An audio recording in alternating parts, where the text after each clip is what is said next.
Le Soleil envoie chaque jour d'énormes quantités d'énergie vers la Terre sous forme lumineuse et thermique. Cette énergie est estimée à 173 000 térawatts, ce qui équivaut à plus de 10 000 fois ce dont les humains ont besoin. Pour exploiter cette énergie, les humains ont développé des panneaux solaires qui fonctionnent principalement en convertissant l'énergie lumineuse du Soleil en électricité. Ces panneaux sont composés de cellules solaires fabriquées principalement à partir de silicium, un élément semi-conducteur qui permet à l'électricité de passer à un certain degré. Ces cellules sont assemblées pour former une couche de silicium, placée entre deux couches conductrices. Les cellules solaires sont interconnectées et un espace est vidé entre chaque 4 cellules pour le rendre isolant, afin d'empêcher les électrons de se déplacer de manière aléatoire. Les panneaux sont connectés à l'arrière par des bornes électriques qui les relient entre eux, mais également au circuit de la maison, et les électrons s'accumulent au niveau de ces bornes pour former un courant électrique continu.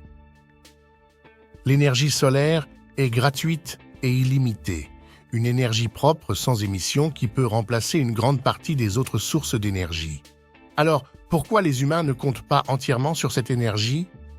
Il y a plusieurs raisons, y compris des raisons politiques impliquant des pays et des lobbies de grandes entreprises qui travaillent dur pour maintenir notre dépendance au pétrole. Mais la raison la plus importante est l'efficacité des panneaux solaires, qui varie entre 15 et 20% seulement. Cela signifie que la plus grande partie de l'énergie lumineuse atteignant le panneau ne se convertit pas en électricité. Il faut noter aussi que ces panneaux sont très coûteux et fournir de l'électricité à des villes entières ou même des quartiers nécessite d'énormes investissements, sachant que la lumière et la chaleur du soleil sont distribuées inégalement sur la Terre. La Chine est le plus grand producteur d'énergie solaire au monde, suivi par les États-Unis.